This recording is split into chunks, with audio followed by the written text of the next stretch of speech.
I know it's fucked up, but I tell you the truth. You know, everything's funny. Everything's funny till it happens to you. 3 months, a mere 3 months after that terrible attack that Chris Rock endured,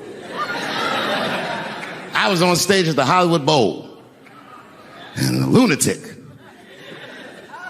jumped out of the crowd and attacked me. Now, I gotta tell you, if it happens to you, you don't even know what the fuck is happening. It was like slow motion. I just looked over. I don't know this nigga. And I was looking, I said, oh my God, I'm being attacked. And this motherfucker was ragged. He jumped at me. He was like, ah! I'm old, but I'm fast. I caught this motherfucker's head with my hand and pulled his hoodie over his eyes. I can still feel his head in my hand. It was spongy. He had been growing dreadlocks. Not the beautiful dreads that Rastafarians grow. These were accidental LA homeless dreads. This shit had leaves and sticks and bottle caps and shit in it. Some kind of grease. I was like, ugh, like this. And then I fell down. And he knocked me all the way on the ground. And I was like, man, this is a bad situation. I'm like, I don't know if I'm gonna die or what's gonna happen. But in that moment of vulnerability, you know what occurred to me that had never occurred to me before in my life? In that moment, it occurred to me that bodyguards should not wear dress shoes to work. Travis. This nigga Travis came out slipping and sliding on some kind of beautiful loafer and fell flat on his back. Bop. I said, oh my God. Now both of us are down. I gotta handle this shit myself. So I popped right back, boom. And then the kid that knocked me down, he popped out, boom. And we looked at each other and realized, at the same time, I was bigger than him. And that motherfucker took off running. And I started to chase him, and I said, fuck him. I picked the microphone up. So I'm gonna finish this show now. That's right.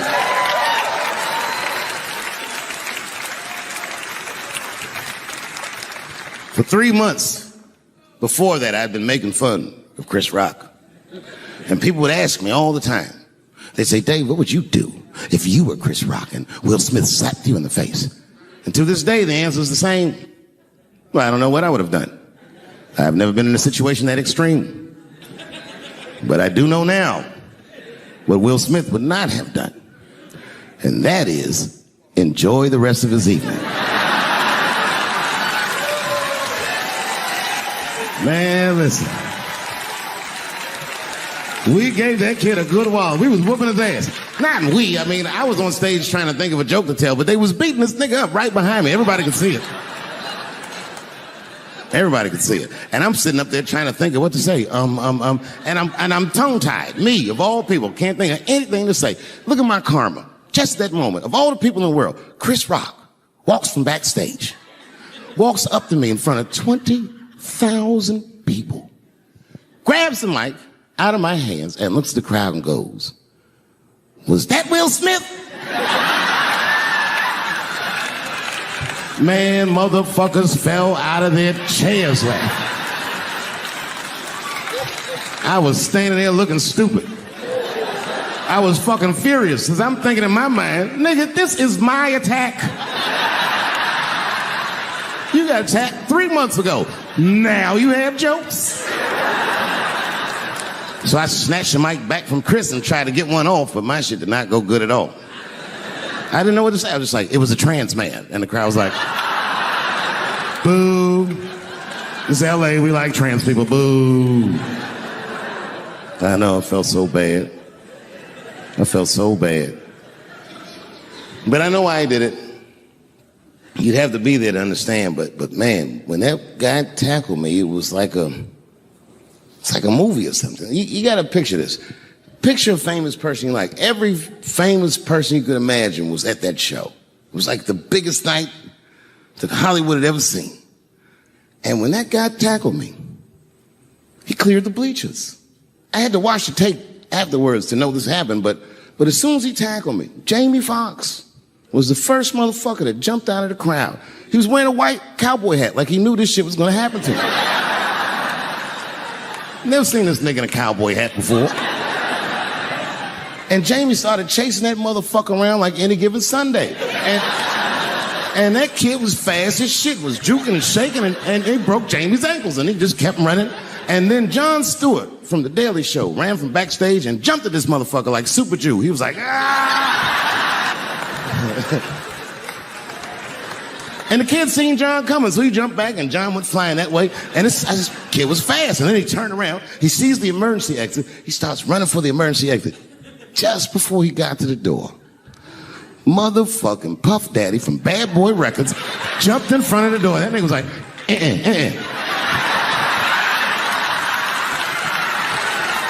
Boy, Puffy got that motherfucker.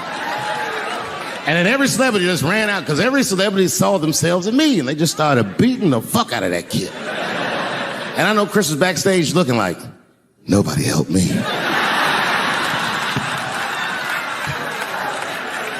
Everybody hates Chris.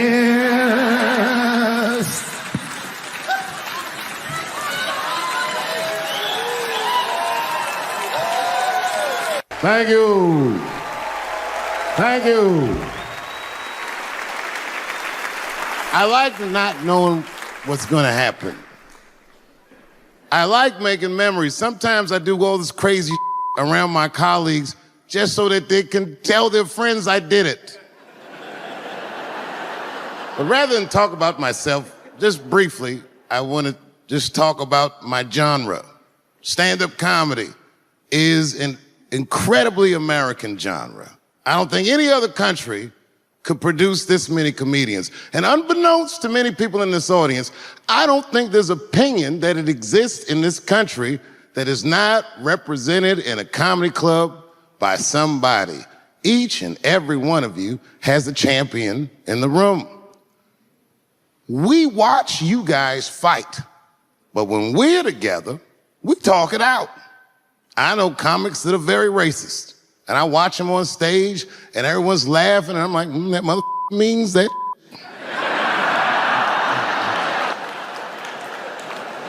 Don't get mad at them, don't hate them. We go upstairs and have a beer, and sometimes I even appreciate the artistry that they paint their racist opinions with. Man, it's not that serious. The First Amendment is first for a reason. The Second Amendment is just in case the first one doesn't work out.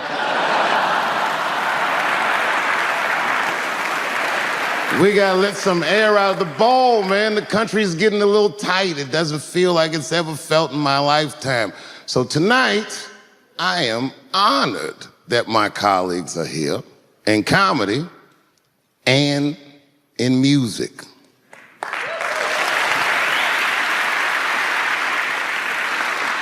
And I want everyone in America right now to look at me. Look at me smoking indoors. I didn't ask anybody, I just did it. What are they gonna do? Kick me out before I get the prize? No, nigga, this is called leverage.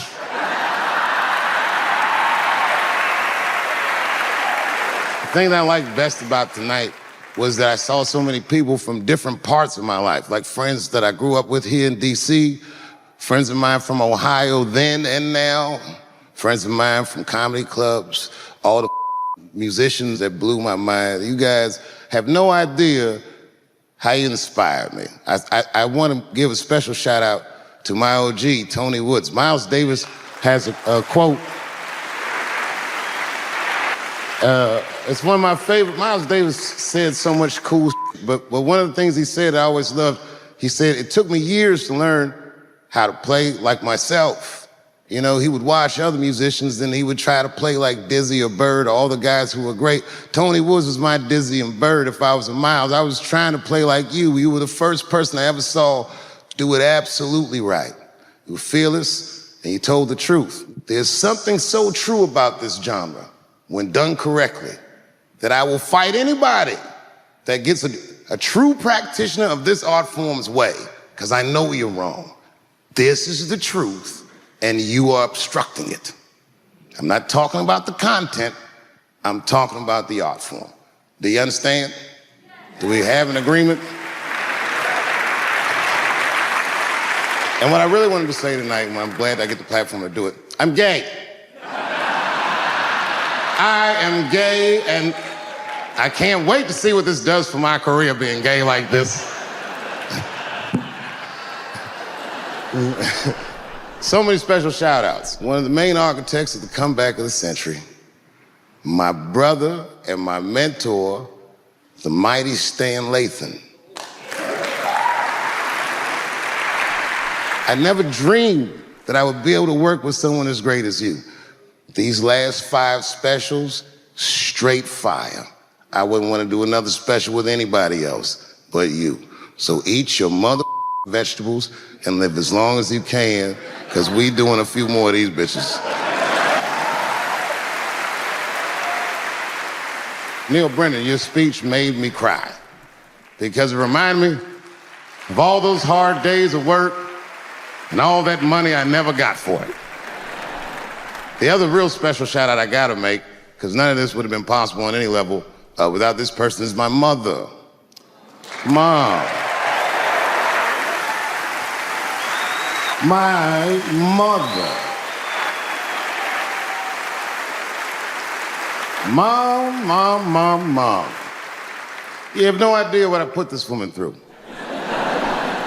If you had just given birth to me, that would have been more than enough. But the fact that she raised me and raised me well, we had a real oral tradition in our house. I knew the word griot when I was a little boy. A griot was a person in Africa who was charged with keeping the stories of the village. Everyone would tell a griot the stories, and they would remember them all so that they could tell future generations. And when they got old, they'd tell them to someone else. And they say in Africa, when a griot dies, it's like a library was burnt down. And my mother used to tell me, before I ever thought about doing comedy, she said, you should be a griot. And she'd fill me with every story of black life. You know, she's educated in African-American studies, and she would let me understand the context that I was being raised in, that I'm being raised in a hostile environment that I have to tame. By the time I was 14 years old, I was in nightclubs, mastering an adult world. It was terrifying. The crack epidemic was going on, and my mother would hear gunshots outside and be scared to death. Maybe it's my son. But early in my career, if you remember, Mom, you used to sit in the club with me. She'd do a full day of work. You'd be back there falling asleep, just waiting for me to go on. She would watch my show every night. Do you know how long that car ride is home?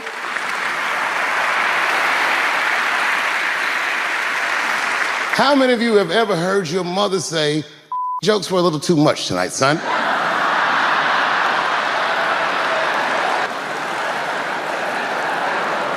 I was a soft kid. I was sensitive, I'd cry easy, and I would be scared to fist fight. And my mother used to tell me this thing, I don't even know if you remember, but you said this to me more than once. You said, son, sometimes you have to be a lion so you can be the lamb you really are. I talk this like a lion. I'm not afraid of any of you. When it comes word to word, I will gab with the best of them, just so I can chill and be me. And that's why I love my art form, because I understand every practitioner of it. Whether I agree with them or not, I know where they're coming from. They want to be heard. They got something to say. There's something they notice. They just want to be understood. Love this genre. It saved my life. So tonight, Mom, I would like to honor you in a very special way that I cannot do on my own. But because now I'm a man with great and influential friends, I'd like to ask my man Thundercat to come out on the stage. Thundercat, the mighty Mos Def. Washington, D.C., thank you very much for giving me a home and a place to start. Today is officially Dave Chappelle Day in Washington, D.C. The mayor declared it last night.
Okay. Before I did Killing Them Softly, when I was 22, HBO gave me the biggest opportunity of my life at that time. They gave me a half-hour special, but this shit was not like a special, you know what I mean? It was like, it was generic. It didn't even have a title. It was just Dave Chappelle. And I shot it in San Francisco at a place called Broadway Studios, which is on the second floor of a building. And beneath Broadway Studios is a nightclub. And the special was only supposed to be 30 minutes. And I got ready, I practiced, I did all the shit I was supposed to do. And the night that I taped, 20 minutes into my 30-minute set, I'll never forget this, music started blasting from the nightclub underneath. You could hear it real loud, and it fucked my whole show up, and I was devastated. I was a young man. I really believed in what I was doing, and I thought that my dream had been killed.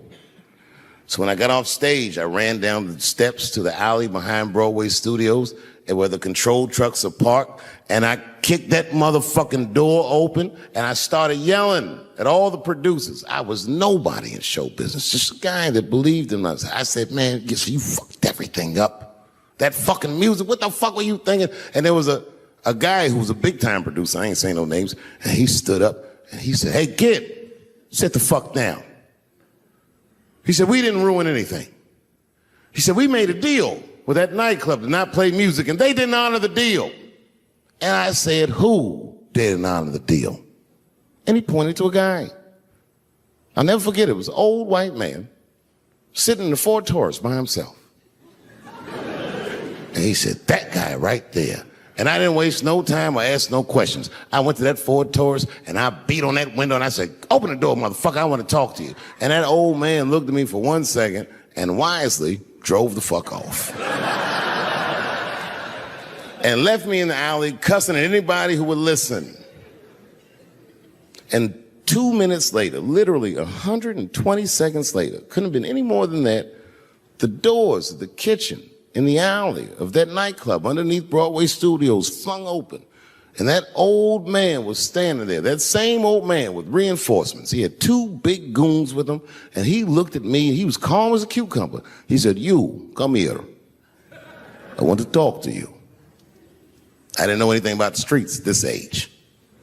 But I found out later in my life that these men were Russian mobsters. And I don't know what you guys know about the Russian mob, but these are the niggas that killed Denzel in Training Day.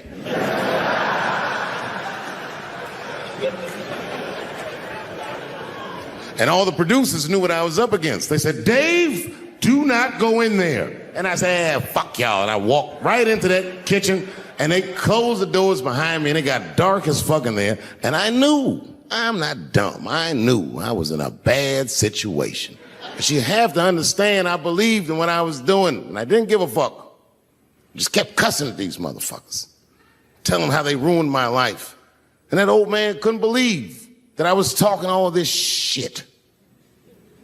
And as soon as I took a breath, he stopped me gently. He said, hey, kid, listen. Your friends lied to you. He said, we made a deal, but your friends never paid me. And when he said that, I realized I was locked in a kitchen.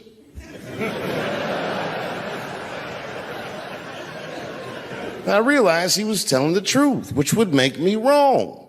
And the very moment that I realized I was wrong, for the first time, I was afraid. You see, it's a funny thing if you believe you're absolutely right. You can get drunk off the feeling of how right you are. That's why gay people are so mean.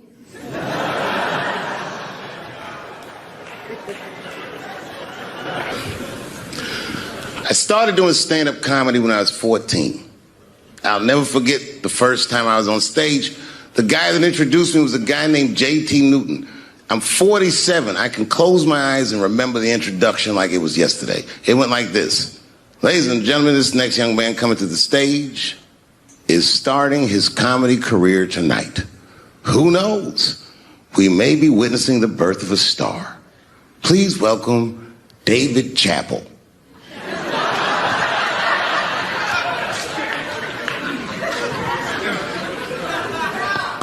From the first time that I ever held a microphone, I was sure this was it. I knew I was home. I knew I had found my thing. And my God, man, I was a child. I got good. Matter of fact, I was good from the moment I started. And I'm not saying this to be a braggart. I'm telling you the truth. These old niggas was in awe of me. How is this little boy so poised? They used to say. I was. I mean, I got better, but I started out good. About a year into it, when I was 15 years old, I had written a joke during the AIDS epidemic about having a Goodyear condom. Something, I don't even remember the joke. Something about an industrial strength condom by Goodyear. I just remember all the comedians really liked that joke. And there was an older comedian. And he came to me one night after the show, after he saw the joke, and he said, listen, I got an audition at another comedy club, and I was wondering, do you mind if I do that joke? I just want to borrow it. Now, I'm a kid. I don't know any better. I'm like, borrow it? Well, I guess, sure, if it'll help your career. I let him do the joke. And then weeks later, I was waiting to go on in a comedy club, and he went on before me, and he did the joke. And after the show, I pulled him aside, and I said, hey, man, I don't mind you borrowing my jokes, but you got to give them back. He said, oh, I forgot to ask you. He goes, let me buy that joke from you for $50. And I said, man, I'd do it, but I'm just starting out. I need all the material I can get. The idea being that the more material I can accumulate, the faster I'll be able to make money for my work. I said, I can't do it. I want my joke back. I'll never forget this. Remember, I was a 15-year-old child. This guy was a grown-ass man. He stood up over me so I could see how big he was. And he said to me, really? I can just take it.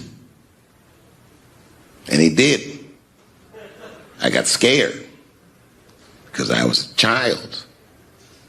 But I never forgot that.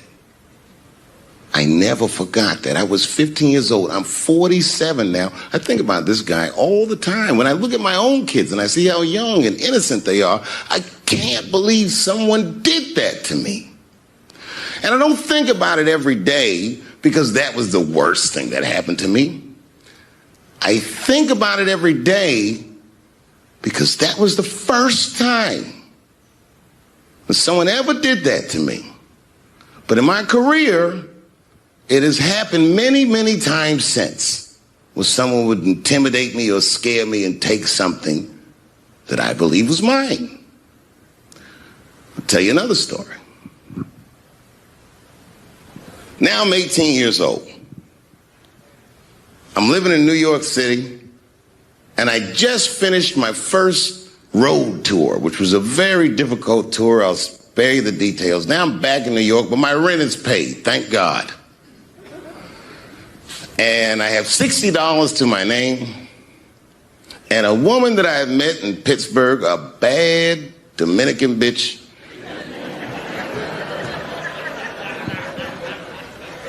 was coming to New York. She was going to spend the weekend with me. I couldn't wait for her to get there. She was coming that evening. But remember, I only had $60 for a whole weekend to entertain a bad bitch. Now I'm walking through Greenwich Village, and I see something I've never seen before. 3-card Monte. You know what that is? Yeah, the guy had the whole thing. The table was set up, and he had the 3 cards, and the crowd was hooting and hollering, and he was like, find the red card, find the red card, and people were playing. Sometimes they win, sometimes they lose, but it was really exciting, and I'm standing there watching it, and I noticed while I'm watching them play this game that the red card, the one you're trying to find, had just a little bend on the corner. And I'm watching it, and I'm like, yo, this guy doesn't seem to know that red card is bent. I'm going to beat this motherfucker. And I walked up to the table and I said, let me play a hand. And I put my last $60 on that table and he starts to shuffle and find the red card, find the red card. And I kept watching that bent card go around the table, make sure I kept my eyes on that bent card. And when he stopped shuffling and he said, find the red card, I pointed to it with confidence. Here it is right here. And he flipped it over and it was black. And he took my money. I couldn't fucking believe that. How did this nigga do that? Was that magic or sorcery? I was confused. So you know what I did? I sat there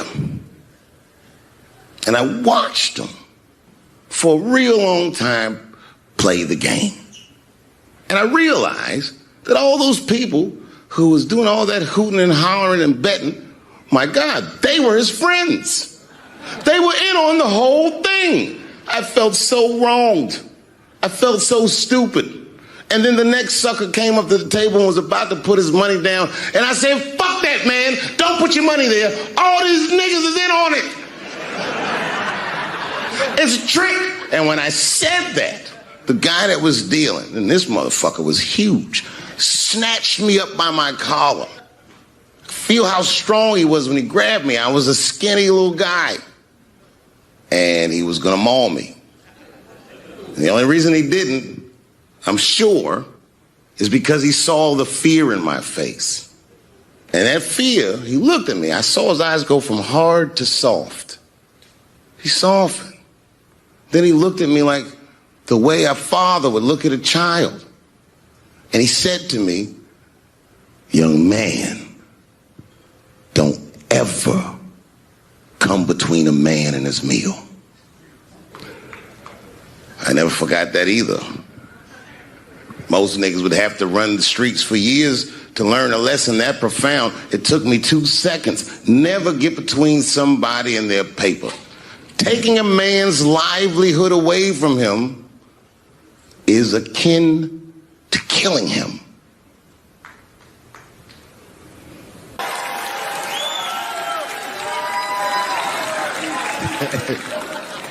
Look, it was way more intense than what you guys might have read. I don't know what you read, but the kid, while we was beating on him, reached in his waistband, pulled out a .22 caliber pistol. That shit was mayhem. Everybody started screaming. Oh my God. Oh my God, he's got a gun. He's got a gun. And then I got scared. I was in the back, but I was scared. Because I knew that everybody that was with me was armed. Yes. If they had shot and killed this kid on stage at the Hollywood Bowl, like I pay you to do, Travis,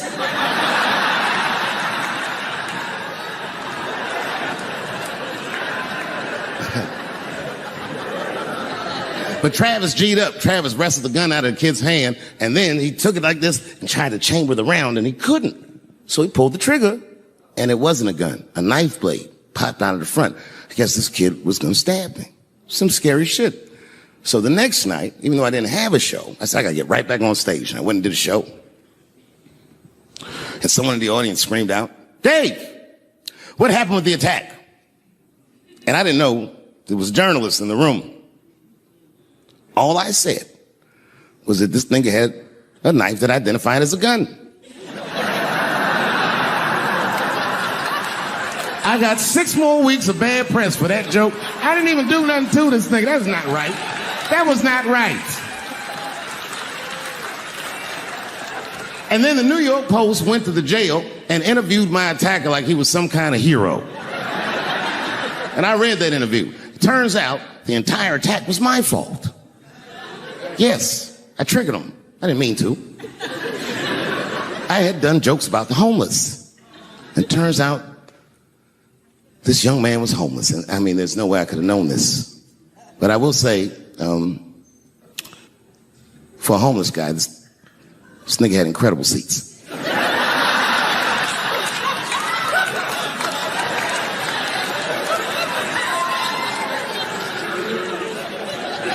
Oh, and they said I triggered him because I had done LGBTQ jokes, and it turns out this fella was a bee. That was the headline in the article. It said, Dave Chappelle's alleged attacker is bisexual. I said, alleged attacker? This motherfucker definitely attacked me. I'll show you the tape. He's allegedly bisexual. I'm gonna need to see him suck somebody's dick before I believe the rest of this article.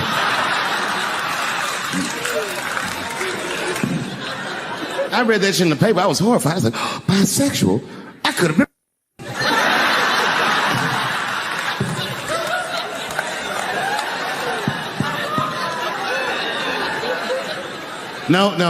No, you know what though? It's not funny because after all that madness ensued, I went to the hotel room. I was by myself and I opened the door and my wife was in there alone. She was sobbing, like sobbing. I said, oh my God, what's wrong with you, bitch? Did you get attacked too?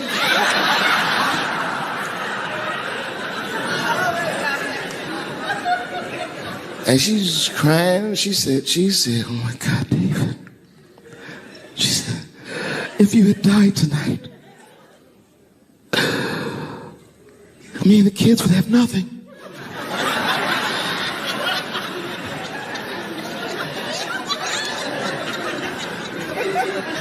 Then I knew it was serious. So I sat down on the bed next to her. And I reached in my pocket, I pulled some keys out that she had never seen before. She said, what are those keys?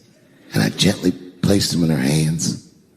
I said, sweetheart, those are the keys to my safe deposit box. God forbid anything ever happen to me. But if it does, don't even worry about it. You and the kids have everything you need in that box. I've already taken care of it. And she was looking at them keys, and I could see her mind realize what we were actually talking about. And then she just started crying harder. And to be honest with you, that made me cry a little bit too. And we hugged each other real tight.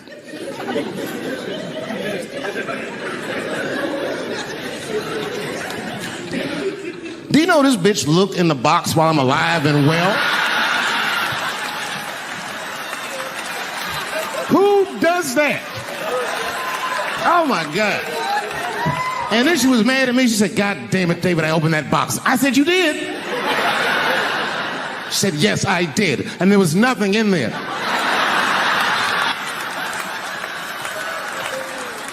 I said, nothing? Oh. She said, nothing except your stupid joke book. I said, whoosh.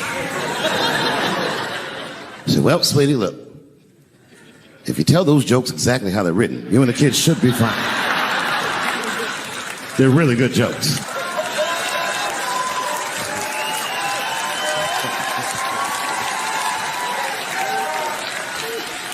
She's like, good jokes? What is this shit? Come join me in my watery grave. No, you gotta roll your throat. Join me in my watery grave.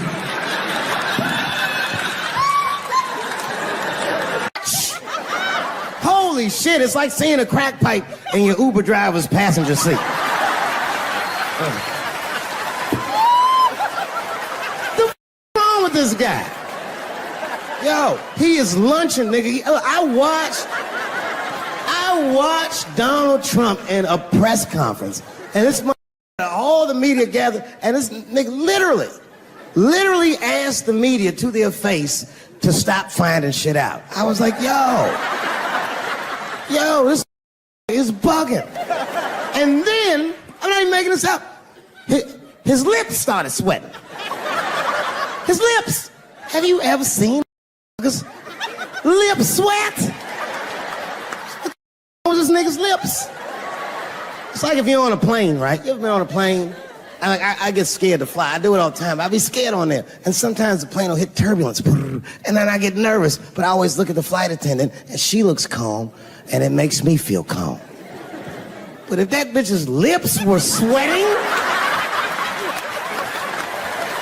it's terrifying. Like, yo, nigga, why are your lips sweating? What do you know? And then, I'm not even making this shit up. He goes, you don't know how scary the things I read in my briefings are. And I was like, holy shit, man. You ain't supposed to tell us that, bro. That's bad leadership. Even as a parent, you think I'm gonna sit my kids down? Hey, little man, come here real quick. I was gonna holler at you for a second. Yo, I'm 3 months behind on the rent, nigga, and I am worried. Very worried. Go to school and have a productive day, nigga. I was just thinking out loud, getting some shit off my chest. I'm like, what are you doing, bro? This is bad, man. Jesus Christ. All this ideas sound like high people ideas. Like he doesn't think these things through before he tells us. He just tells us what he's thinking as soon as it occurs to him. This shit sounds nuts. I'm gonna go to China and I'm gonna get those jobs from China and bring them back here to America. For what, nigga? So iPhones can be $9,000? Leave that job in China where it belongs. None of us want to work that hard. Thinking. I want to wear Nikes. I don't want to make them shits. Do it. Stop trying to give us Chinese jobs. I am going to bring back coal. Coal?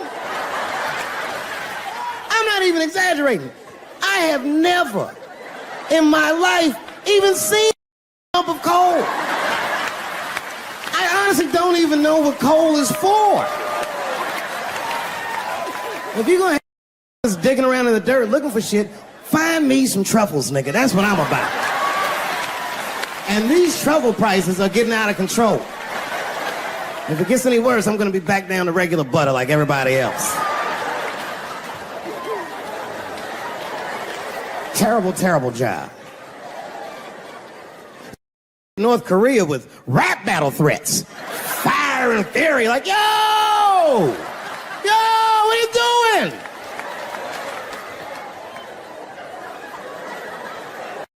Korea, man. Kim Jong-un is a scary mother. He might be as crazy as Trump. Some scary shit.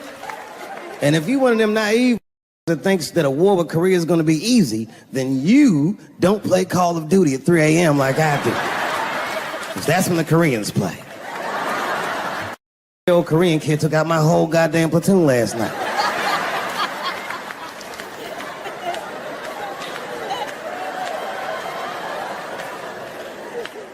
I've never seen somebody in an office so high with the most just basic solutions. Like, you know, we should not let any more Muslims in the country till we can figure out what's going on. Did he just say, figure out what's going on?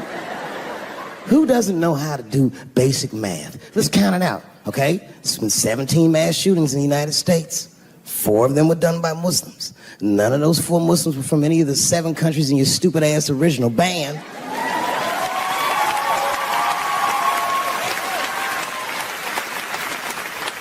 And since he brought it up, the other 13 shootings were done by the Tiki Torch whites. These are facts. And you don't see me trying to ban white people from the show to keep the rest of the audience safe.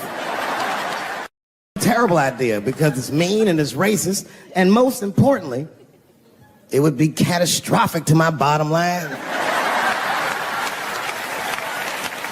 If there were no white people here tonight, I might leave this bitch with $1,800. This man needs to realize that we all need each other. And that's why we will never, ever be able to beat China. Because everybody in America is racist, and everybody in China is Chinese. Called it all wrong.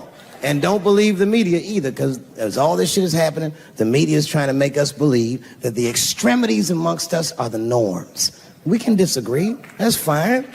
And most of us are keeping a cool head about this shit. You know what I mean?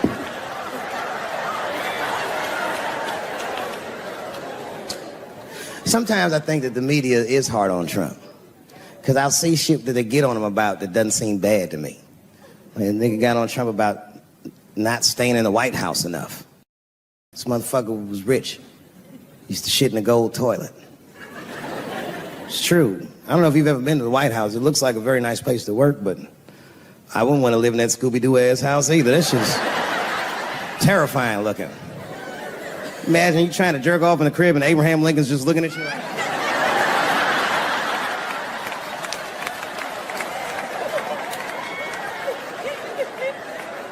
Shit, Bush didn't stay there either. He was rich too. I'm going to my ranch in Texas.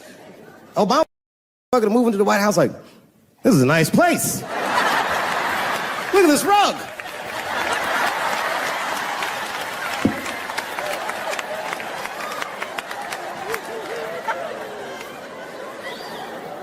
The media got on him about putting Jared Kushner in his cabinet, and I didn't think that was the worst thing he'd done. I mean, it was still early, and I mean, it's not unprecedented. Kennedy had his brother as the attorney general, right? And Washington outsider, to be honest with you, I'd probably do the same thing. As a matter of fact, I do. You think I go to a Hollywood meeting with all them white folks by myself? I bring my nigga Mac Mittens from the streets. I don't even know his real name. Everybody just calls him Mac Mittens. But I know he's not qualified to even listen to these meetings, but it makes me feel good. And all the white people look at me like, Dave, do you mind asking your friend Mac Mittens to excuse us so that we can talk business? And I say, anything you say to me, Mac Mittens can hear that shit. And he listened to the whole meeting. And when they done talking, I just look over at Mac Mittens, and if he gives me the signal, meow, meow, I'll sign the papers. It's a gut check. Or how about this one? Remember when it was the day after the election and the president of Taiwan called Donald Trump to congratulate him? And Donald Trump, of course, took the call and talked to the president of Taiwan. The problem with that was Taiwan doesn't have a president. The United States functions on what they call a one China policy, and Taiwan is a renegade province of said China. And Donald Trump didn't know that and picked up the phone and started yammering away, and the media ate his ass up. And I'm not gonna lie, I was laughing like shit. I was like, oh shit, this dumb is in trouble. And then that night I was in bed drifting off to sleep, and then I had to admit it to myself. I was like, I didn't know that shit either.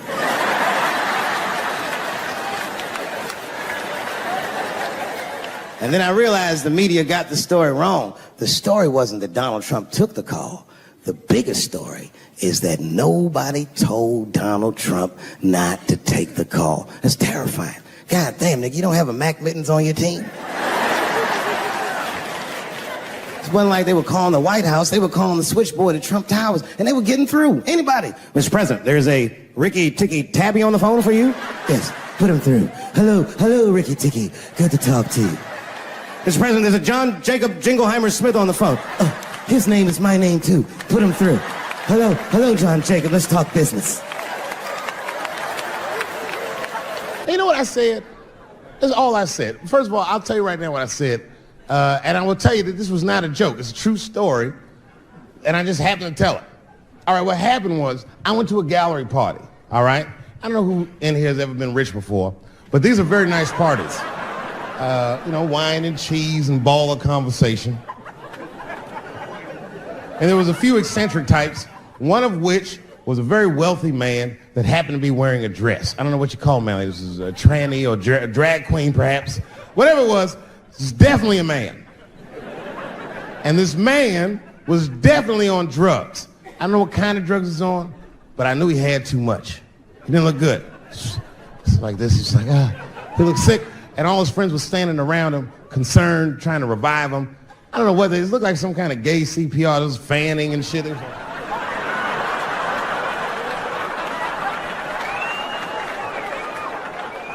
I saw all this from a distance. Now, I should have minded my own business, but I got curious. I was like, oh. And I went over there. All I said, excuse me, gentlemen, is he okay? And then they looked at me like I was evil. She is fine. I said, word? Oh. I'm sorry, I didn't know this is what we were doing. Here's my thing. I would support anybody's right to be whoever they feel like they are inside. I'm your ally in that. However, my question is, to what degree do I have to participate in your self-image? Is it fair that I have to change my whole pronoun game up for this motherfucker? That doesn't make sense. Seriously. If I put on an Argyle sweater and I'm like, hey everybody, I feel like a white guy in this sweater and I want some goddamn respect and a bank loan. That's not gonna work. Give a fuck how I feel. Why should I give a fuck how you feel? Nigger is a pronoun. But there was no time for philosophical debate. This was an emergency situation. I said, fine. Sorry, guys. I was just worried because she looks terrible. She just fell off the bench. Appears that her dick is popping out of her dress. You mind if I call an ambulance, champ? I'd rather not be at a party where a tranny ODs. There's too many questions to answer.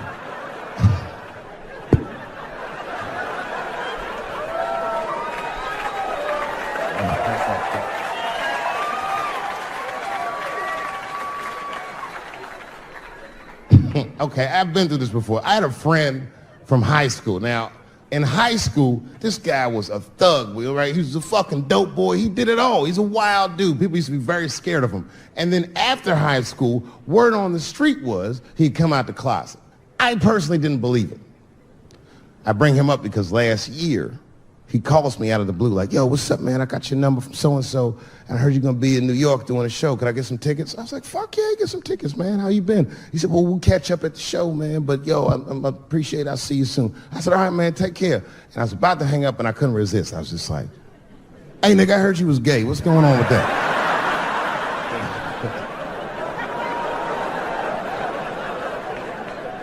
And I wish I didn't ask, because he sounded like he was dying to talk about that shit. And he had a long story about it. And it's not that I didn't care, but I was, I don't like talking on the phone. I was watching TV at the same time. So I just wasn't really paying attention like I should. But I was trying to sound supportive, but I didn't really know what to say. So I was just like mumbling shit throughout this conversation. I just be like, well, nigga, you gay, man. You just gay. Like,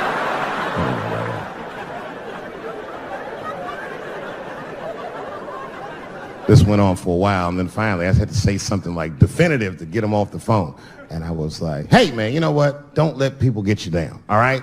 And the next time someone tries to make you feel bad about yourself, just remember, everybody fucks funny to somebody.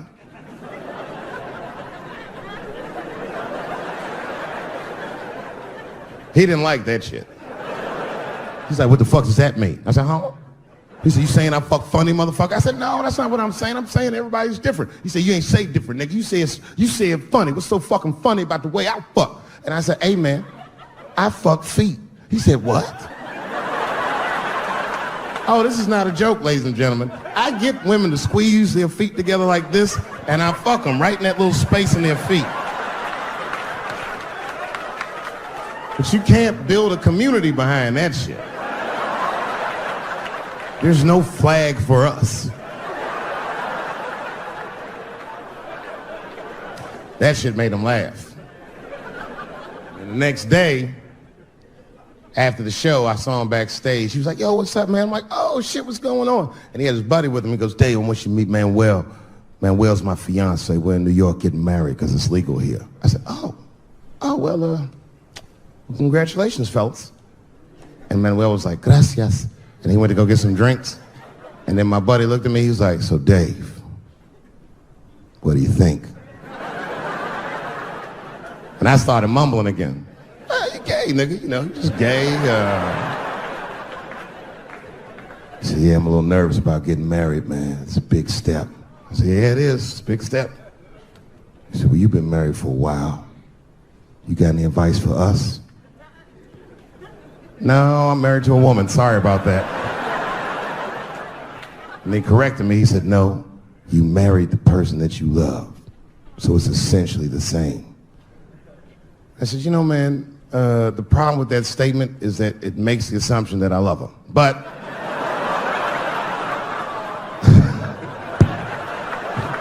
you guys lighten the fuck up. Of course I love my wife. She laughs at this shit. As a matter of fact, she eats and spends this shit. You know what I told him? I told him, I said, you know what you should do, man? First of all, you shouldn't do it. I'm talking about being legally married. It's not that you're gay as much as just legal marriage is a fucking diabolical leverage game in the United States. I'm just being honest. Devoid of religious significance or the idea of love, marriage is nothing but an awful contract that you shouldn't sign. I'm just being real. Because you start out loving each other and then like 2 years later you're just building a case against one another for a hypothetical court date that may or may not ever happen. You throw being gay on top of that, that shit is explosive.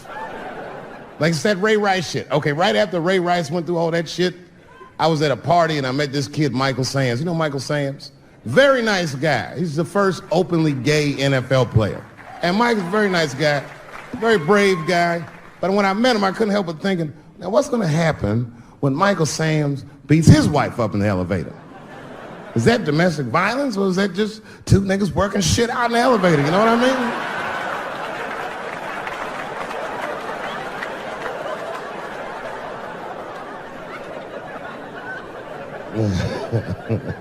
Anyway, I give all married men the same advice, gay or straight. Get a dog. This dog will love you all the time, but she's not going to. It's real talk. I didn't even know about dogs, and my kids got the dog. They brought him home from the shelter, and I didn't even want him. They're like, can we keep him? I said, nope. I said, where'd you even get this dog? They're like, we got him from the shelter. I was like, ugh. Probably something wrong with him. Can't keep him. And then my kids started crying and screaming like the dog had gambling debts. Please, Dad, if you don't let us keep him, they're gonna kill him. I was like, oh. All right, you can keep him. And this dog was a menace. I hated his guts. Then one night I had smoked a bunch of weed and I was eating a sandwich and Baba came over. Baba's the dog. He came over and was staring at me. This will make you very uncomfortable if you're just looking at you usually.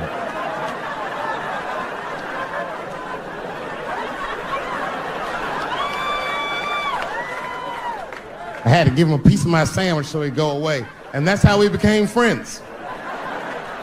Now, if you see me walking down the street with Baba, I ain't got no leash or nothing. He walks right next to me. If I stop, he'll stop. And if I go, he'll go. And all my friends are like, yo, Dave, that shit is dope. How you train Baba to do that shit? I've never trained Baba. Just a messy eater. If I drop food and Baba's not around, all I gotta do is call him. Baba! He's a black dude's dog, so he doesn't come right away. He peeks first to see what's going on. They eat nasty food. All they ate was corn and shit. Doritos, I think they call it. That's right. People only see the surface. They see the division in our foods. It's because I eat chicken and watermelon. They think that that's something wrong with me. Let me tell you something. If you don't like chicken or watermelon, something's wrong with you, mother. Something wrong with you. Where are all these people that don't like chicken and watermelon? I'm sick of hearing about how bad it is. It's great. I'm waiting for chicken to approach me to do a commercial, nigga. I'll do it for free, chicken. It's the least I can do. They make fun of Latin people for eating, what y'all eat? Beans, rice, corn.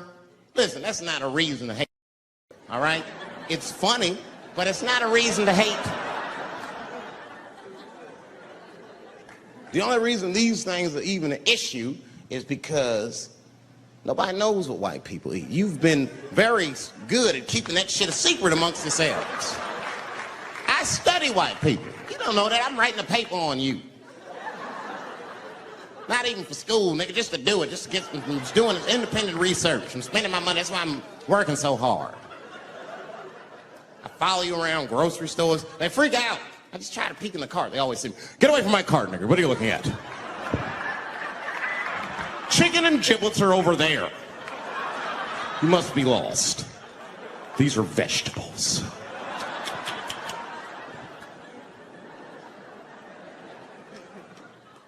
I know what you drink. See how quiet I got?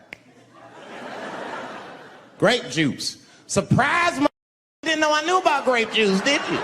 Oh, don't play dumb with me. Looking, what is it? A lot of black people don't have the privilege of knowing about grape juice because they have grape drink. It's not the same formula that you get. Ain't no vitamins in that shit. You might have one of your black friends over. Todd, would you care for a glass of grape juice? What?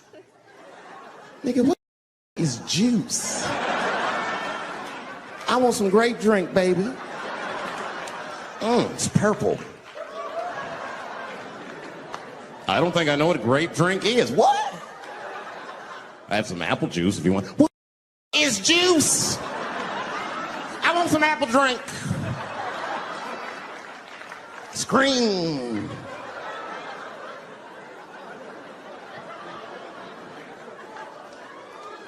Remember that commercial for Sunny Delight when all the kids run in from outside playing? And they all run to the fridge. All right, I got some purple stuff, some Sunny D. As soon as you say Sunny D, all the kids go, yeah! Watch the black kid in the back. If you ever see that commercial again, look at that black kid. He'd be like, I want that purple stuff. That's drink, nigga. That is drink. They want drink. I want all them vitamins, nigga. I want drink. Sugar, water, purple. That's the ingredients. Sugar, water, and of course, purple.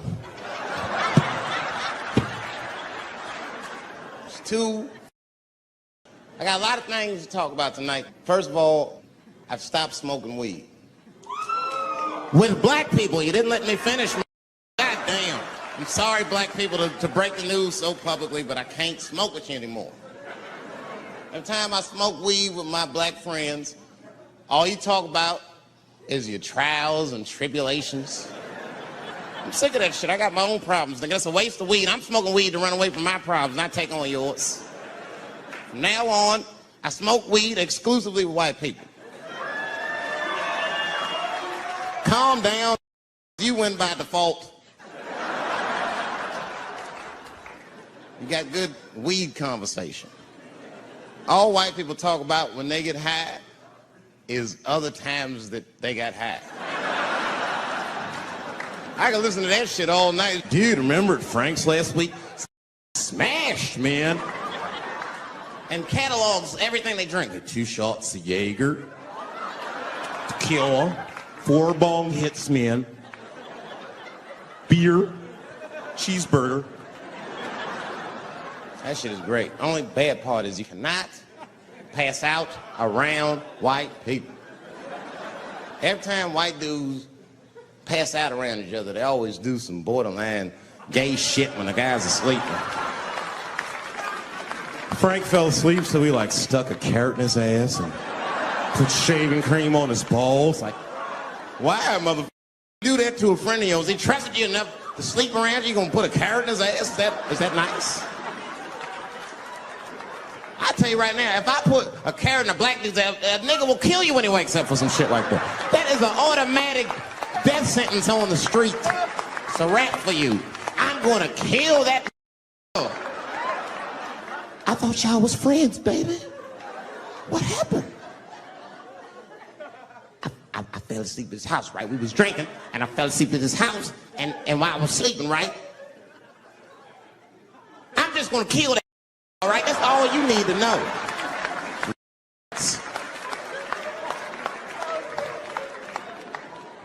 But everybody's getting along.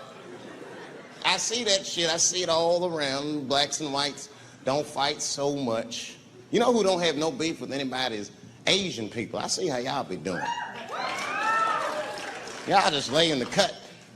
Only people Asian people beef with is other Asian people. Like if you call a Korean guy Chinese, I've done this. They will flip out. Hey! What make you think I'm Chinese?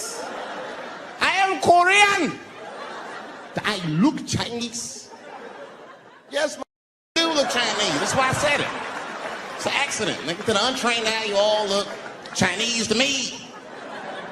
It's a mistake. I'm not trying to offend you. Some people say all black people look alike. We don't get bent out of shape. We normally just call those people police. Okay? Just learn to live with it. That's all I can tell you. Everybody's afraid of police now. Scared to death of these police. I am, nigga. I got a police scanner. First money I got, this is the first shit I went out, bought me a police scanner. I just listened to before I go out, just to make sure everything's cool. You hear shit on it. Calling all cars, be on the lookout for a black male between 4'7" and 6'8". Staying in the crib tonight. Gotta work on that alibi for a minute. Every black person needs an alibi. I do them impromptu joints. If I'm by myself and need out, I'll just open up the windows in the apartment, turn all the lights on, start beating off right in the window. Look at me. Hey, everybody, look, it's me, Dave Chappelle. I'm crazy, I'm jerking off. Note the time, 2:35. Look at me, I'm jerking off in the window, 2:35. Comedian Dave Chappelle is June 10th. Note the time.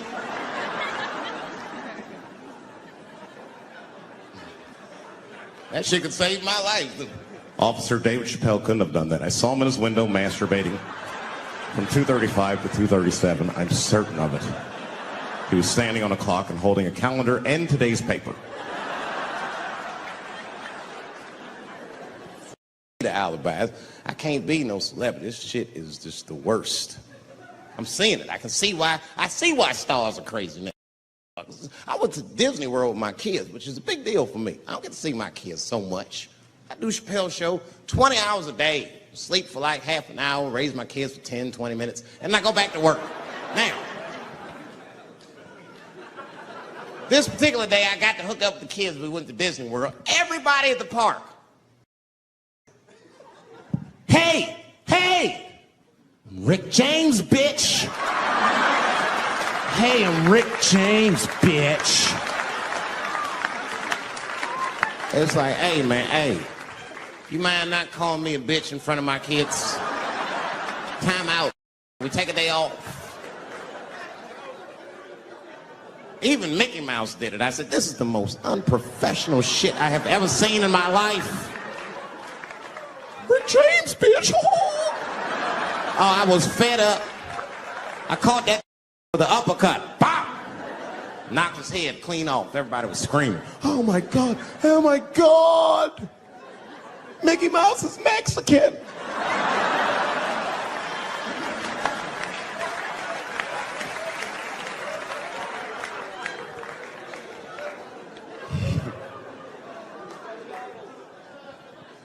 I had a terrible time in Disney World.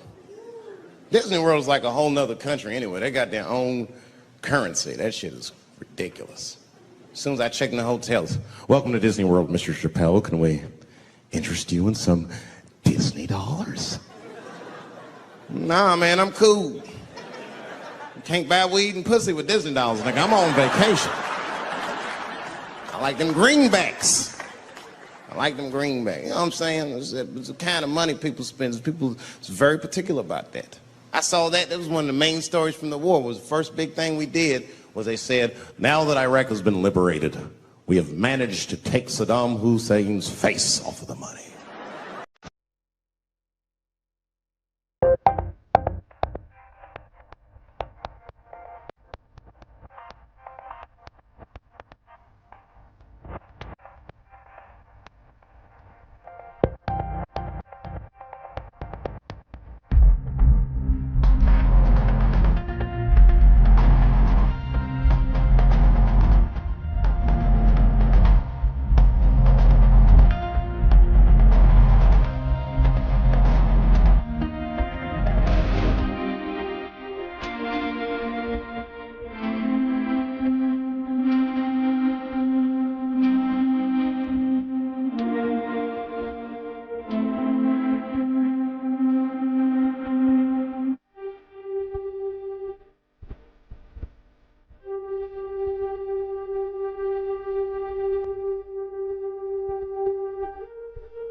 And I'm not gonna lie, when that press conference came off, I was like choked up. I was actually proud to be an American because that is a very subtle psychological nuance of oppression to have a dictator on your money. And it's thoughtful to be able to take the fucker off for the goodwill of another person, right? But then I thought, well, if you could do that for Iraq, what about our money, man? Our money looked like baseball cards with slave owners on it. George Washington is the worst of the worst. Yes, I said it. You mythologize this motherfucker like he was the greatest dude, man. If I went back in time with a white person and we saw George Washington walking in front of our time machine, my white friend would probably be like, oh my God, Dave, look, there's George Washington. It's the father of this great nation. I'm gonna go shake his hand. I'd be on the other side like, run, nigga, George Washington. And we'd both be right. You like him because he wrote the Declaration of Independence and all that shit.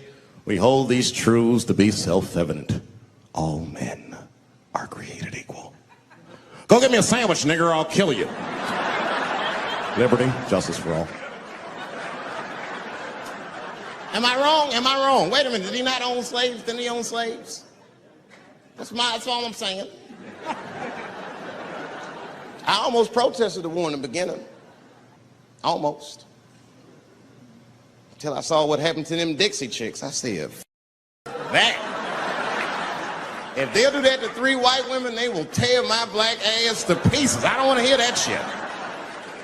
Yeah, man, they would.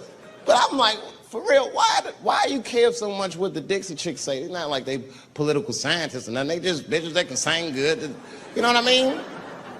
Stop worshiping celebrities so much. Just don't listen, don't pay attention. I remember right around September 11th, Ja Rule was on MTV. That's what they said. We got Ja Rule on the phone. Let's see what Ja's thoughts are on this tragedy. Who gives a Ja Rule thinks at a time like this? Nigga, this is ridiculous. I don't want to dance. I'm scared to death. I want some answers that Ja Rule might not have right now. You think when bad shit happens to me, I'll be in the crib like, oh my God, this is terrible. Could somebody please find Ja Rule, get hold of it so I can make sense of all this? Where is Ja? I need Ja Rule.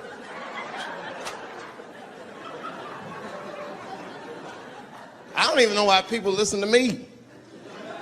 I'll say anything, nigga. I've done commercials for Coke and Pepsi. I don't give a what comes out of my mouth. I just say what it takes. Whatever it takes, that's what I'm saying. If you want to know the truth, can't even taste the difference. Surprise! All I know was Pepsi paid me most recently, so tastes better. It's pretty much how the game goes. I'm just being real, man. There's too much goo-gagging over celebrities. People don't know what's fake and what's real anymore. That's why Bill Cosby got in trouble. Look what happened to Bill Cosby. Bill Cosby said some real shit, and the whole world freaked out on him. For what? For having an opinion? Just because he was selling pudding pops for the last 40 years, people forget that he's a nigga from Philly in the projects, and he might say some real shit from time to time. It's not that big of a deal. I spoke at my old high school, and I told them kids straight up, if you guys are serious about making it out of this ghetto, you gotta focus, you gotta stop blaming white people for your problems, and you've gotta learn how to rap or play basketball or something, nigga. You're trapped. You are trapped. Either do that or sell crack. That's your only options. That's the only way I've ever seen it work. You better get to entertaining these white people, nigga. Get to dancing. Go on out there and be somebody.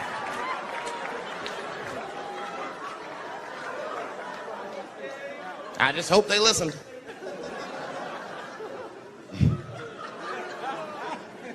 This shit is ridiculous. People worship television. They worship this shit. You know, like if you watch a movie, right?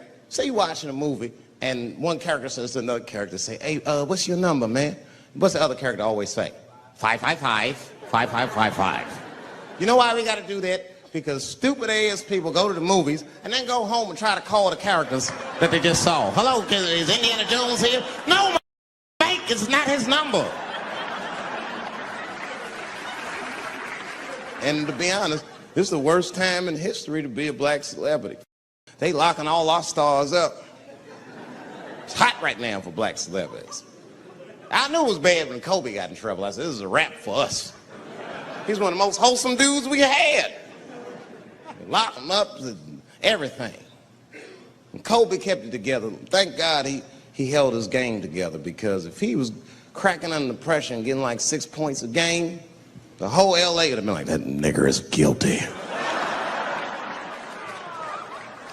Kobe was playing his ass off. He was playing like his freedom depended on that shit. You see that in them games, this nigga's trying to beat that case on the court.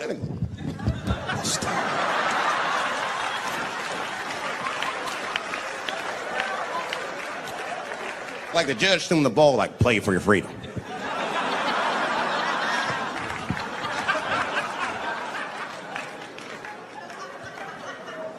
If I could talk to Kobe, I'd be like, just relax, you'll be fine, man, because the public is still giving Kobe the benefit of the doubt. He's one of the few black celebrities that get that. Not because he's a celebrity, more because, you know, the girl showed up with 8 different semens to the investigation. You can't do that. That's 7 too many. That's a lot of semen, man. This bitch got Noah's Ark in her panties. Like, what, you trying to recreate humanity or something? She's a collector. She got every unsolved mystery. The answer might be in this girl's paint. That's the first place I look. OJ's other glove is in there. Bigfoot's footprint. 3 CSI reruns is in there. We got the most diabolical draws ever. A celebrity. This is not the time to be a black star. They're locking all our stars up. Black celebrities, this is a witch hunt for us, man. God damn it. It's all OJ's fault. Ever since OJ got away, white people have just been locking up our stars one by one. It's true. And it's not even OJ's fault. It's our fault. We celebrated too openly when OJ got acquitted. We should have been quiet about that shit. As soon as it's not guilty, niggas just damn. Oh, in your face, nigga, in your face. It hurts, don't it? It hurts. Burns, doesn't it, nigga? Ooh, that justice system burns, doesn't it? Welcome to our world. White people wanted OJ's ass bad. City of LA spent over $12 million just trying. And the look on white people's face when he was acquitted, priceless. Priceless.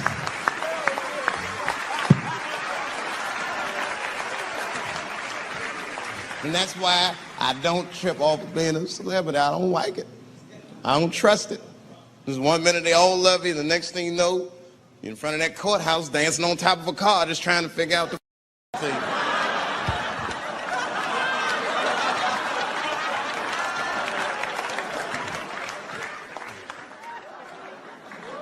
That's what I'm waiting for, because the timing of this Michael Jackson shit is what makes me doubt it. Every time there's wars going out of control, or the economy gets bad, or something is wrong with the world at large, it's always these moments in history that Michael Jackson will coincidentally jerk off a kid. This is getting ridiculous. Like, are you planning this shit? Do you have meetings? Michael, thank you for coming. As you know, Michael, the war's not been going as well as we expected. There's been a lot of hiccups, and the public is asking us a lot of questions, of course, and, well, Michael, there's no nice way to say this, and all I know how to do is be direct, so let me just be direct. We're gonna need you to jerk off another child, Mike. I'm sorry. I am sorry. But it would really help out. Or maybe he did it. Who knows? Who knows? That's the thing. That's what I wanted to say. Who knows? Who knows? Mike, God, and this little boy know. That's about it. That's about it. The only reason that I can even talk about this shit is because everybody is speculating. They all think he did it. And I don't think he did it. I'm alone in this. I don't think he did it. I'm not going to say I don't think he did it. That's too strong.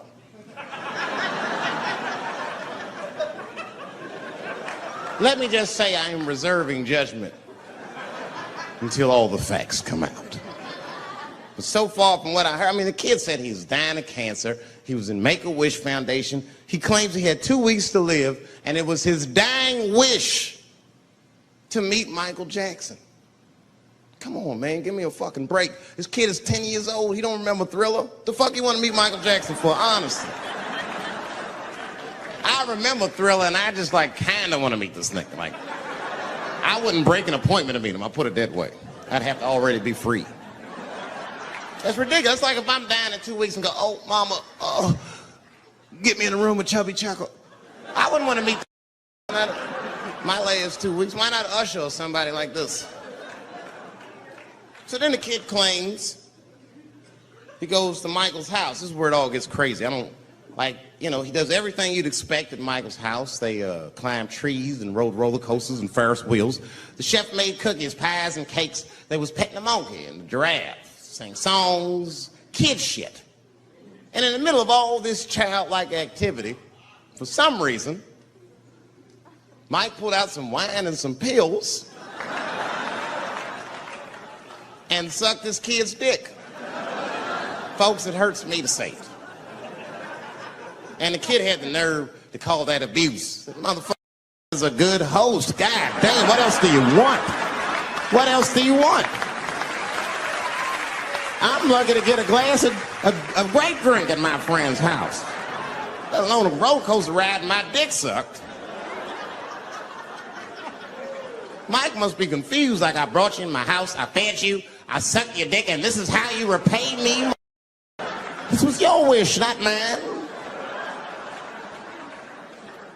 Thought you were dying in 2 weeks, motherfuckers. I've been in court for 1.5 years. You get stronger every time I see you.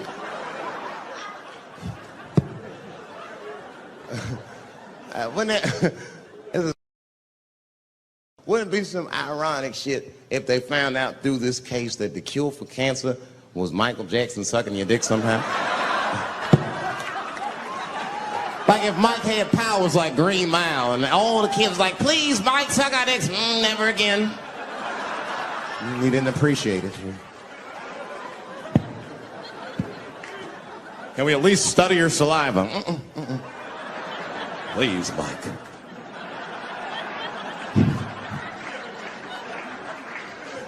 It just doesn't stop, though. It just doesn't stop. And the only reason I can talk about Mike is because he's a freak. He is a freak. That's why people let you talk about him. Because if I brought up Kathy, it'd get quiet as shit.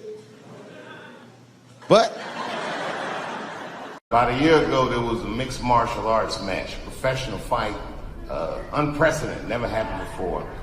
It was a fight with a trans woman versus what we used to call back in the old days, a woman.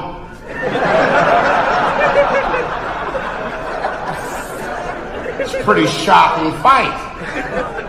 Can't believe that an athletic body would sanction such a bout, and yet it happened. And normally, I don't gamble. But you better believe, nigga, everything. The house, the kids' college, everything. Everything on that trans woman to win.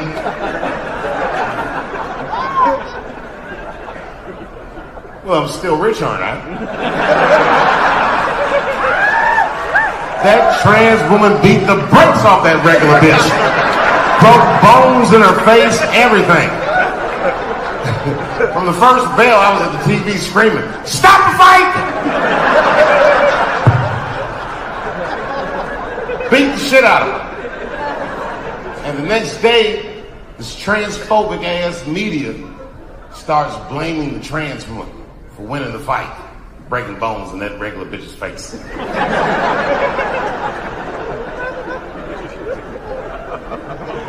But we know the truth. I want to be politically correct too. But goddamn it, that was that regular one's fault, bitch. That was dangerous. You know what the fuck it is. You know what it is. You're fucking crazy. You're gonna get yourself killed. If I put some lipstick on Mike Tyson, you wanna fight him too, bitch? What are you doing? What are you doing?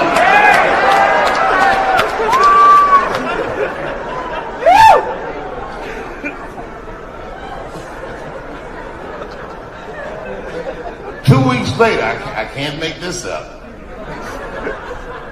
2 weeks later, it's a professional boxing match. It's trans man versus the man. All right, audience, you're at the window. Place your bets.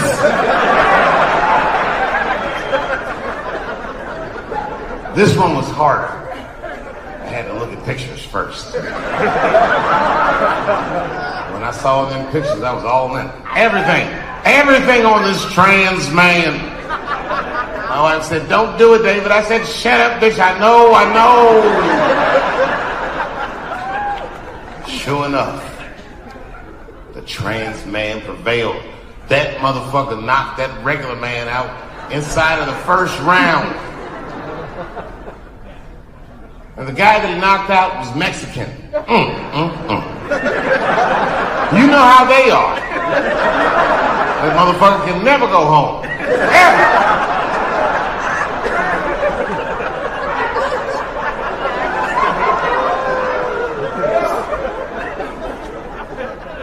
My wife was shocked. She said, "David, how did you know that trans man was going to win?" I said, "Elementary."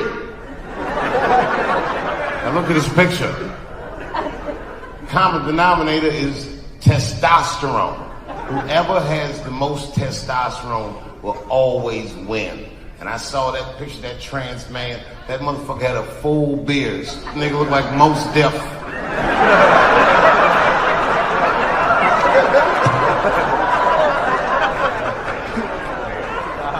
You know how much testosterone you have to put in a bitch for her to grow a full beard?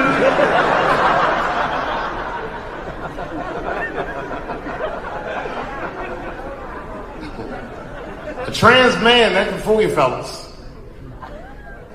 I saw one on television. You'd have never known this was once a woman. It was a trans man, but the motherfucker had only finished half of the surgery. The top half. From his waist up was just all nigga. Like his shoulders was broad, beard, mustache, everything. And voice was all deep. "Hey, how you doing?" Like all that shit.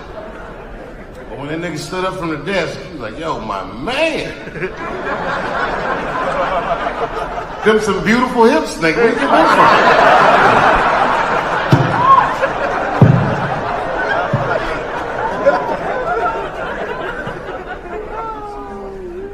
So the man decides he wants to have children.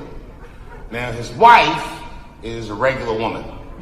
You know how lazy regular women are. That bitch made him have the baby.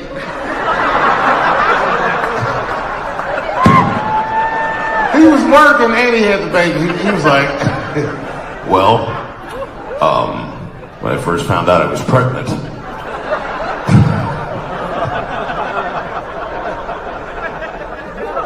it was important to me that I worked throughout my entire pregnancy." I did. I worked the first 8.5 months. And then he goes, "And no one at my job was any the wiser." I give the rest of us some credit. You know what I mean? Like, okay, if you on the job and one of the fellas starts gaining weight, you're not just gonna be like, yo, Frank, what's going on? Are you pregnant, nigga? What's going on? I'm not gonna guess this.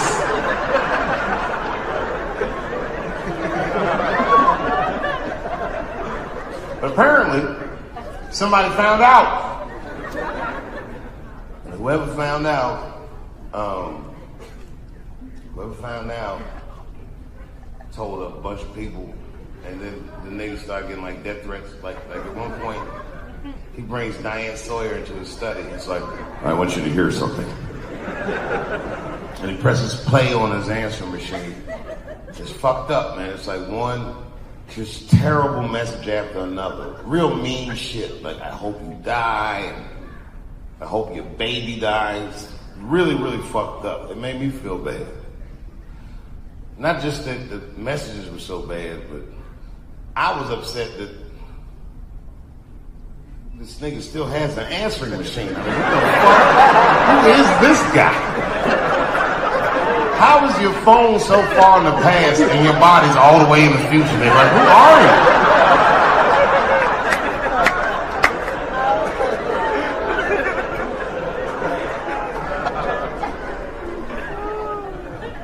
But I don't need to tell y'all nothing about trans, because this is North Carolina. That's right, the trans-hating capital of the world. Nobody hates trans more than you guys. Yeah, I said it. You're the ones with that bathroom law. I said that when they wouldn't let me into that transgender party at Pit Hook. I go, I can't come in. They were like, no, Dave Chappelle, you can't. I said, man, you use the bathroom? They said, oh, that's fucked up.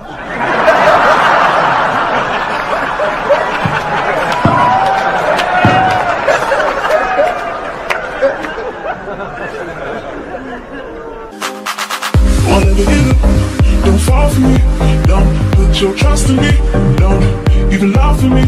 I want you, honey. I don't get emotional. If I don't pick up, pick up. Don't come for me. Don't wanna get up, don't fall for me. North Carolina's bathroom law says a person in North Carolina must use the restroom that corresponds with the gender they will assign on their birth certificate. Yeah, I know. I don't care what you think, but that's not fair. No American should have to present a birth certificate to take a shit at Walmart in Greensboro.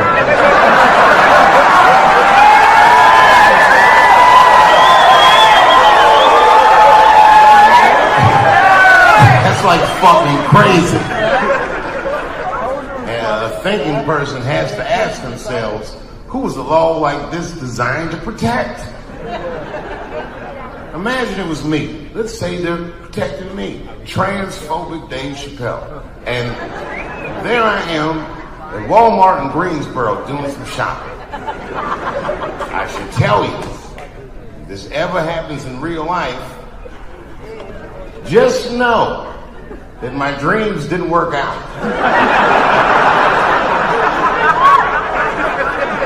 I made way too much money to ever be seen in Walmart again. But let's say something goes wrong. There I am in Walmart, rummaging around all that bullshit. And all of a sudden I have to use the bathroom, so I excuse myself. I'll be right back, family. I'm going to the restroom. And then I go to the men's room, and I'm standing at the urinal. And this is what your law is going to do. There I am at the urinal. And then suddenly, a woman walks me to the men's room. That's weird. And then she stands shoulder to shoulder at the urinal with me. Ooh, bitch, what's going on? And she hikes her skirt up and pulls a real live, meaty dick out.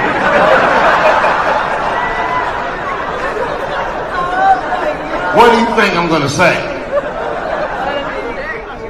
Thank God she's in here with me. At least now I know my family's safe. Fuck no! I'm going to be very uncomfortable. That's me. I would feel better if it was a man with a vagina. It backed up to the urinal next to me.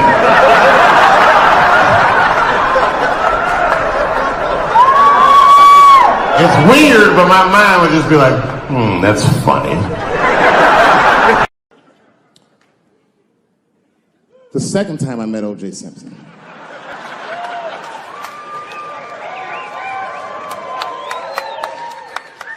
was right after the trial of the century. There I was, now a young man of probably 23. O.J. Simpson was the most famous or infamous face on planet Earth. I was in a restaurant in Beverly Hills with my agents. I wasn't alone in the restaurant, but I was alone. I was the only black person in the restaurant. And in the 90s, that felt very uncomfortable. Now I tend to enjoy it at this age.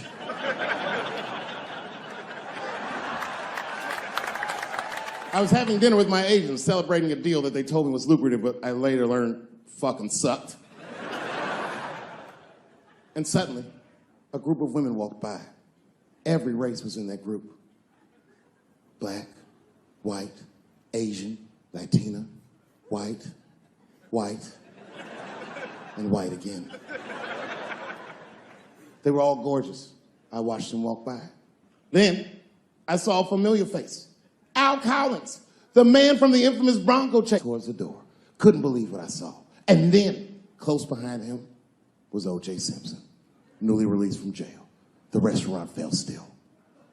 I was shocked. I didn't mean to say it out loud, but it just came out. O.J. He stopped, turned around to see who said it, saw my black face, and correctly assumed it was me.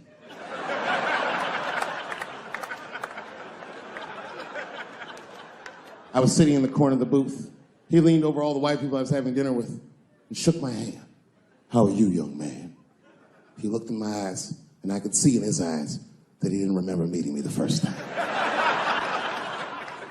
And then he walked away. And I looked back at my agents, and all of them had nothing short of disgust on their faces. And the only one with the courage to voice their disgust was a woman named Sharon, who used to represent me. How could you, she said. How could you shake hands with that murderer? I said, Sharon, with all due respect, that murderer ran for over 11,000 yards.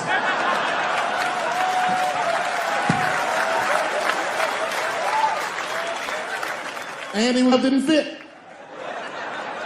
Glove didn't fit. Get over yourself.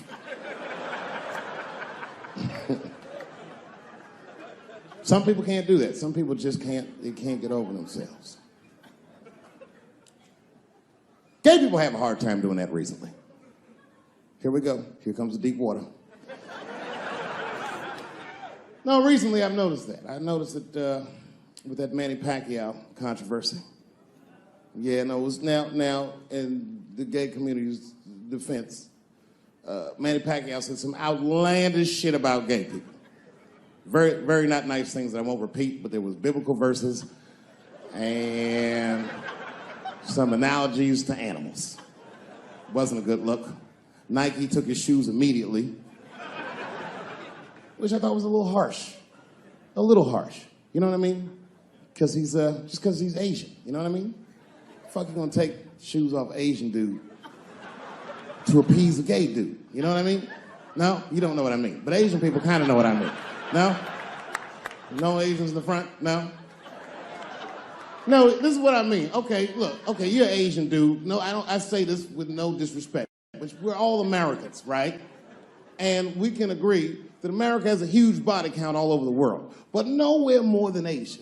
Literally, if you look at history, recently, we have bombed the masculinity out of an entire continent. We dropped 2 atomic bombs on fucking Japan, and they've been drawing Hello Kitty and shit ever since. There's a lot of lady boys in the wake of our bombs. And I know these things because my wife is Asian. She's Filipino. All right, well, okay, so that explains it. Now you know why you see me at all those Filipino events. I'm not there picking up pussy, I'm dropping some off.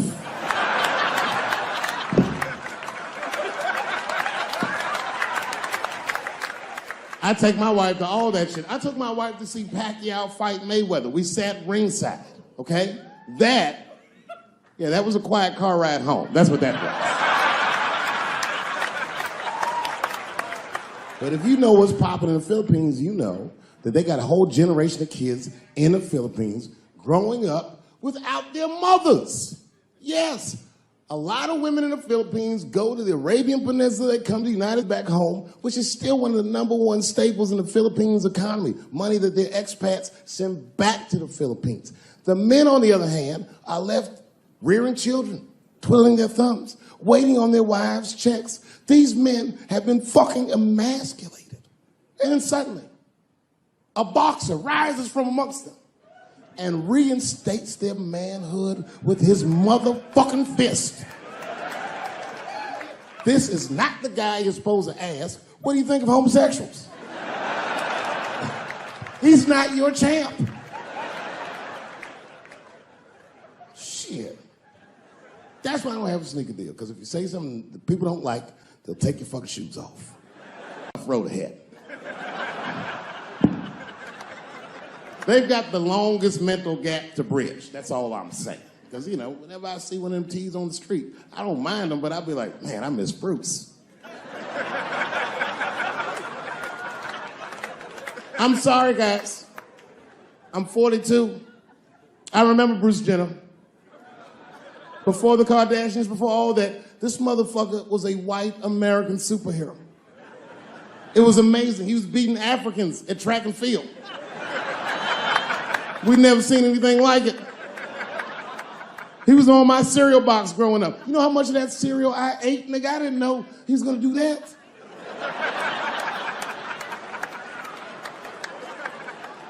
I knew before you guys knew. I heard things on the street in Hollywood. You know, you just be out, see people. Hey, what's up, Kanye? Why the long face? Nigga, you'll see. I got 2 mother-in-laws now. And when I heard he was gonna do it, I was scared. I didn't think the public was ready. I didn't think the media was ready. And you know what? I was wrong. Never seen anything like it. Welcome to the world, Caitlin. So long, Bruce. Hello. Somebody called me a nigga in traffic last Wednesday. It's so long, it takes a minute.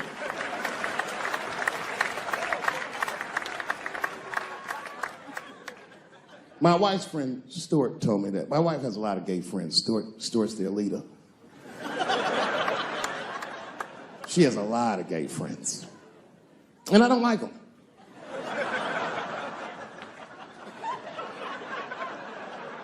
Not because they're gay, I'm just judging them on the merits of their character. They're just not nice dudes. They're fucking rude house guests. They're sitting on my couch, giggling with my wife, eating my motherfucking macaroons. And I come in, they act like the party's over. Hey, Stuart, what's going on? This guy talks to me the way a cat would speak if a cat could talk. Hi, David.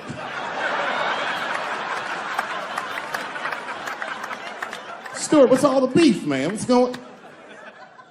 He always wants to have some kind of gay political argument. The last one was about a petition in federal court to take the words husband and wife out of the law. I said, well, why would you want those words out the law? He said, because it discriminates against same-sex couples. I was like, niggas, please save me the semantics. Just trust me, take your chips and get the fuck out of the casino. You're by the side, talk that over amongst yourselves, and whichever one of you is gayer, that's the wife.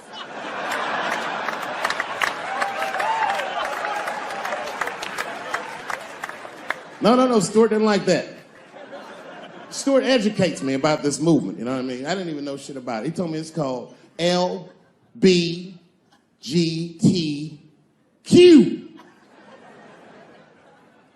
I was like, what the fuck is the Q? Does that even make sense, Q? Turns out Q was like the vowels. That shit is sometimes Y.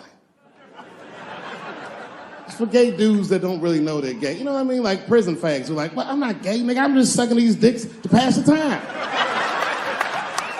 I'm not G, I'm Q. Ugh.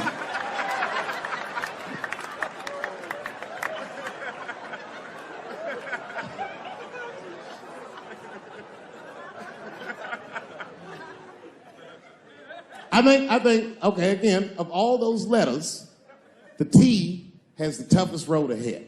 In fact, I think the T should stand for tough. If Martin Luther King had a sneaker deal, we'd still be on the back of the bus. They always true, the Nike exec come up, hi, Martin, we need you to tone down the talk of civil rights and blacks being humans. It's upsetting our southern distributors. But I don't understand. I thought that's why I had a sneaker deal in the first place. Not quite. Really, it's a walking shoe, and we like the marching, but try to understand. Fuck that shit. You know, I get it, though. I understand why gay people are mad, and I empathize. You know what? I'm just telling you, this is a black dude. I support your movement. But if you want to take some advice from a Negro, pace yourself. These things take a while. Just because they passed the law doesn't mean they're going to like it. Brown versus the Board of Education was in 1955. I was shocked. Is this happening? Wait a minute, is this a time in American history when an American can make a decision for themselves? And even though other Americans don't understand it, they'll support it and let this person live a happy life? Is this what's happening? If it is, then good for America. That's Dave Chappelle, the American. Although Dave Chappelle, the black American, he was a little jealous. I was like, how the fuck are transgender people beating black people in the discrimination Olympics? If the police shot half as many transgenders as they did niggas last year, it'd be a fucking war in LA. I know black dudes in Brooklyn, hard street motherfuckers that wear high heels just to feel safe.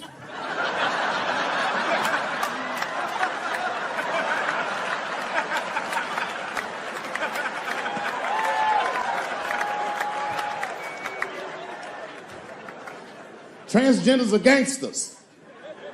I used to do business with a transgender in Hollywood.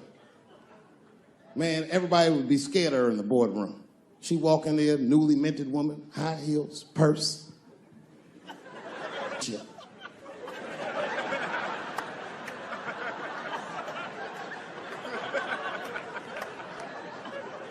And then she walked to the head of the conference table, stare at us all, reach in the purse, and pull her old dick out and throw it on the table. Let's talk business, gentlemen. Ah!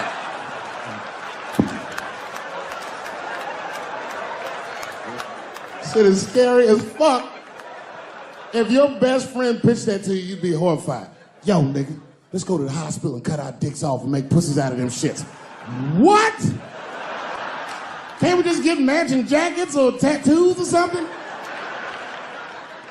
Sure, that's what you want to do? There's only one way to find out, nigga. Wu-Tang, bow, bow.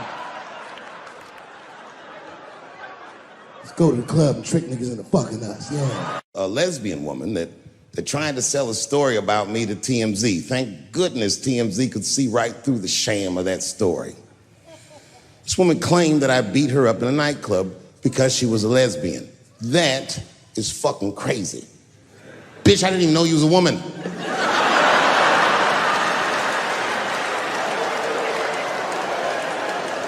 Thank God TMZ didn't believe that. Because I did beat the shit out of her, I'm not gonna lie. It was her fault, I had no choice. I came in the club minding my own business, and a woman came up to me. She goes, "Oh my God, Dave Chappelle." And I was just being reciprocally nice. "Hey, miss, how are you?" Blah, blah, blah. But not talk, nothing to it. And all of a sudden, this lesbian fellow stepped between us. "Hey, nigga, that's my girl." I said, yo, my man, back up like that. She said, "I ain't backing up off shit, nigga, that's my girl." I said, "Bro, you're gonna have to give me 3 feet like this." She said, "Stop calling me a man, motherfucker. I'm a woman." I said, "What?"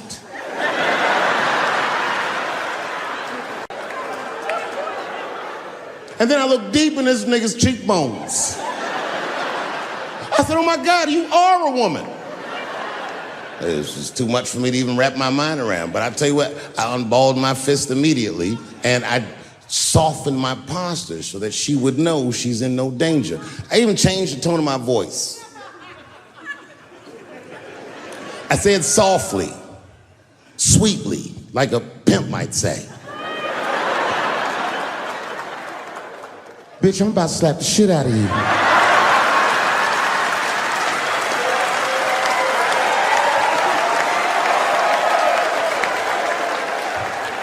I should have done it. Oh, I wish I didn't say that. She dropped that foot back. Boop. She was in a perfect southpaw stance. Her shoulders were angled correctly. Her head movement was good. I said, "Oh no! This bitch boxes for real." She threw a wild hook at me, and I saw it coming from yesterday, so I slipped it like this. I had no choice. I had to go to work. I let that jab go. You should have seen me go, nigga. I tenderized them titties like chicken cutlets.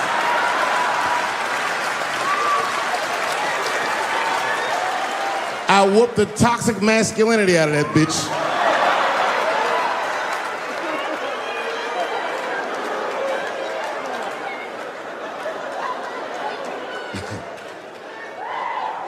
That's why I don't go out no more. Just trying to chill. I'm just trying to live a peaceful life. That's why I live in Ohio. You know, I live in a little town in Ohio. It must be like 3,700 people, small hippie town. Culturally, it might feel like Ann Arbor to you. You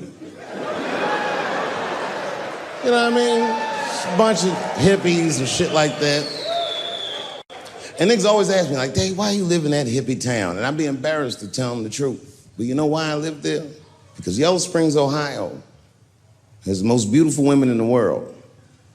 And a lot of people might disagree with me, but you gotta see them for yourself. They're gorgeous. But it all depends on what you're into, you know what I mean? I like white bitches with dirty feet.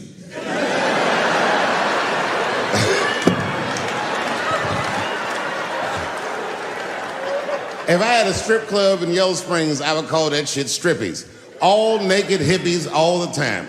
And I'd only hire girls with long titties and long vagina hair that looks like they slept on it.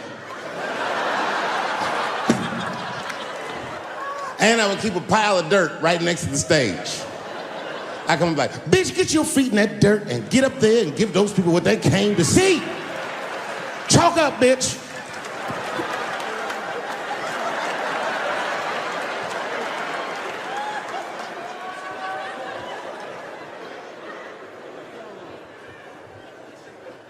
A couple years ago, I was in Ohio at a shopping mall. An old white lady, this is true, she was following me around the mall, which sounds paranoid, but I'm sure she was following me.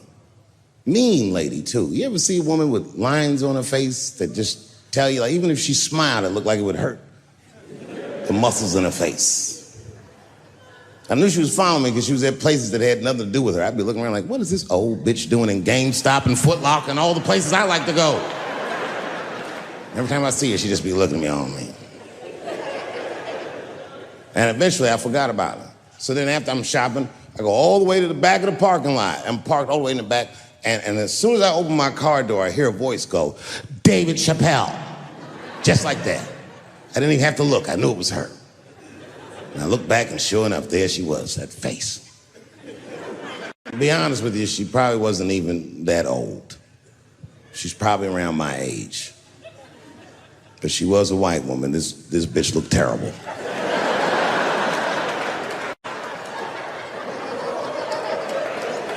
Going all the way.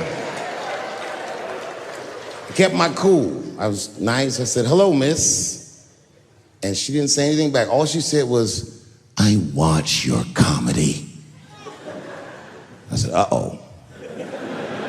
And then she says, this is true. She goes, it sounds to me like you hate women. I said, well, you know what, miss? It's art. And you're free to interpret this art however you'd like. But I can tell you, as the maker of this art, that I don't believe that I feel that way. And she said, well, I think, and I said, shut up, bitch. Shut the fuck up. Before I kill you and put you in the trunk, ain't nobody around here.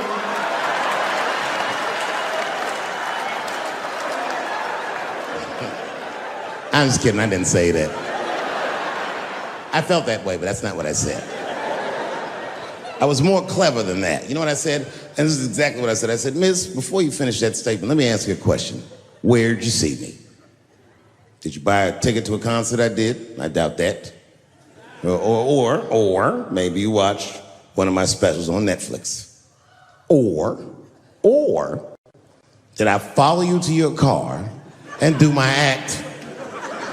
She said, what? I said, keep it in the comment section, bitch, this is real life. Ta-ta!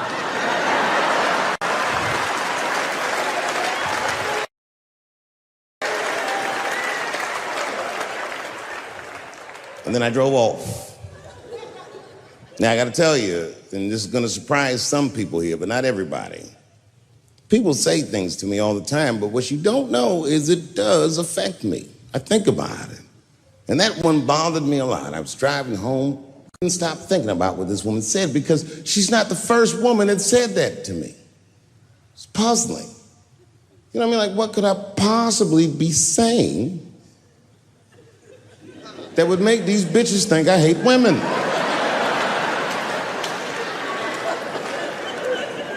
Couldn't figure it out. So you know what I did? I Googled the dictionary definition of a feminist just to make sure I was talking about the right thing. And do you know, sir, what the dictionary definition of a feminist is? I didn't either. Listen to this. Webster's defines a feminist as a human being, not a woman, a human being that believes in equal rights for women. I was shocked that that's what that meant. Because by that definition, I would consider myself a feminist. And I didn't even know that at the time.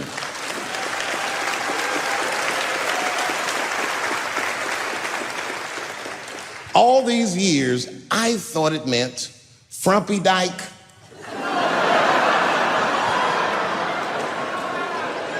Well, that's who's always talking, to be some chick in overalls. Men are trying to rape us. Ah, not you, bitch, we please.